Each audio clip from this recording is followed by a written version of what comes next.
Satisfaction également du côté du projet d'amélioration de la mobilité du bétail et des revenus des agropasteurs par l'utilisation de la téléphonie mobile et de l'imagerie satellitaire en collaboration avec l'INERA. Et comme je vous le disais en titre, cette structure pilote un projet axé sur des essais de production fourragère pure et à double usage dans la zone pastorale de Soutre-Est dans le centre-sud. Une visite des lieux a donné l'opportunité de présenter les résultats et vulgariser la production fourragère.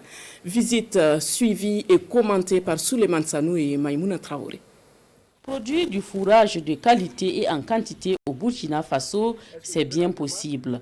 L'approche est démontrée ici, dans la zone pastorale de Centre-Est, dans le centre-sud, à travers ces champs-écoles.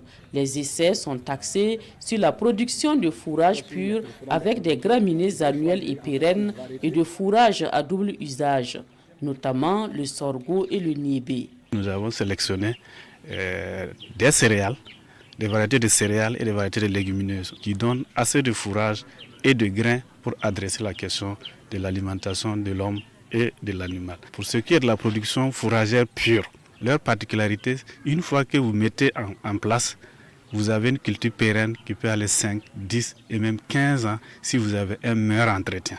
Les 644 ménages installés dans cette zone n'en attendaient pas plus au regard des difficultés rencontrées dans l'alimentation du bétail. Nous avions beaucoup de difficultés pour nourrir nos animaux en saison sèche, même en saison hivernale parce que le nombre d'animaux que nous avons dans la zone a dépassé les capacités de la zone. Et vraiment, à travers ce travail, ça va nous permettre de réduire beaucoup nos dépenses.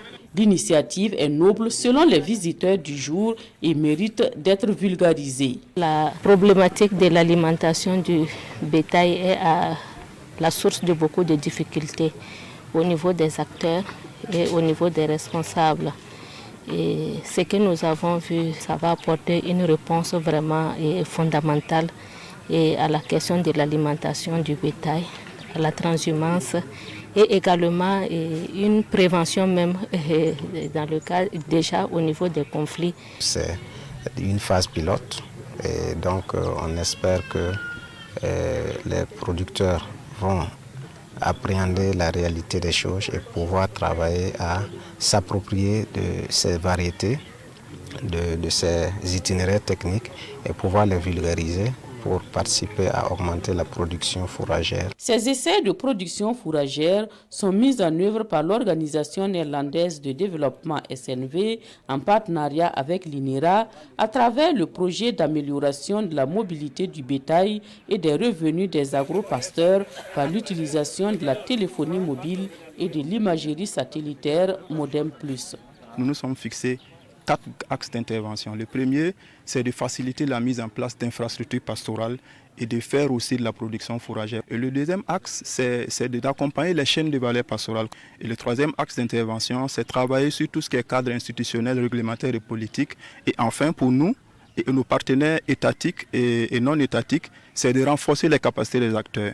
Cette visite commentée avec les autorités et les acteurs de mise en œuvre du projet a permis de recueillir les attentes et recommandations des participants et d'évaluer les préférences des producteurs pour les options de production fourragère. C'était également l'occasion de récompenser les producteurs et productrices qui se sont illustrés dans la production du niébé et du sorgho, question de créer des émules.